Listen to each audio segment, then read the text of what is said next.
உற்சாகமான காலை வணக்கம் அன்பு நண்பர்களே. நான் சுரேஷ்குமார், நிதி ஆலோசகர். முயலுக்கும் ஆமைக்கும் ஓட்டப் போட்டி வைக்கிறாங்க. இந்த ஓட்டப் போட்டியில் யார் ஜெயிப்பாங்க அப்படின்னா, நீங்கள் பளிச்சுன்னு பதில் சொல்லுவீங்க. என்னங்க லாஜிக் இது? முயல் தான் ஜெயிக்க போகுது. ஓட்டப் போட்டியில் யார் வேகமாக ஓட முடியுமோ அவங்க தானே ஜெயிக்க முடியும்.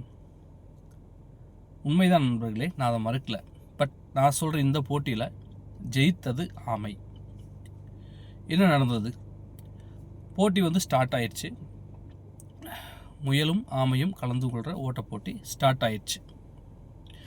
ஆமை மெதுவாக ஃபோகஸ்டாக கன்சிஸ்டன்சியாக அதோட இலக்கை நோக்கி நகர்ந்துக்கிட்டே இருக்கு.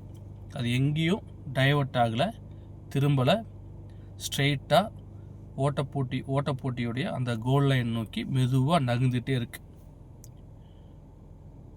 ஆமை அதை மட்டும்தான் பண்ணுச்சு. முயல் பல மடங்கு வேகமாக போகுது. ஒரு ஸ்டேஜுக்கு அப்புறம் என்ன பண்ணுதுன்னா, அப்படியே நிற்கிது, டைவர்ட் ஆகுது, அங்கிட்டு இங்கிட்டு பார்க்குது. மறுபடியும் என்ன ஆகுதுன்னா ரிவேர்ஸில் ஓடுது, அப்புறம் மறுபடியும் நிற்கிது. இப்படியே நடந்துக்கிட்டே இருக்குது.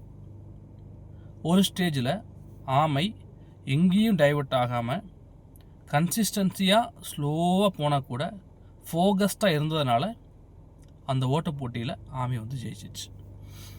இந்த ஸ்டோரியில் என்ன நம்ம கற்றுக்க வேண்டியிருக்குன்னா, நீங்கள் எவ்வளோ ஸ்பீடாக இருக்கீங்கிறது முக்கியமே கிடையாது. உங்களோட தொழிலில், உங்களுடைய வாழ்க்கையில், எந்த விஷயத்தையும் நீங்கள் எவ்வளோ ஸ்பீடாக இருக்கீங்க அப்படிங்கிறது முக்கியமே கிடையாது.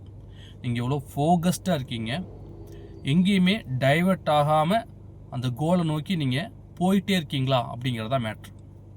ரொம்ப ஸ்பீடாக இருந்து ஃபோகஸ் இல்லைன்னு சொன்னால், எக்கச்சக்கமான டைவர்ட் அப்படின்னு சொன்னால் கண்டிப்பாக அந்த கோலை உங்களால் அடையவே முடியாது. அப்போது நீங்கள் மெதுவாக இருக்கிறது பிரச்சனையே கிடையாது. ஃபோகஸாக இருங்க, எங்கேயும் டைவர்ட் ஆகாதீங்க, கன்சிஸ்டன்சியாக மெதுவாகவே நகர்ந்துக்கிட்டே இருங்க. கண்டிப்பாக உங்களுடைய இலக்கை உங்களால் அடைய முடியும். வாழ்த்துக்கள்.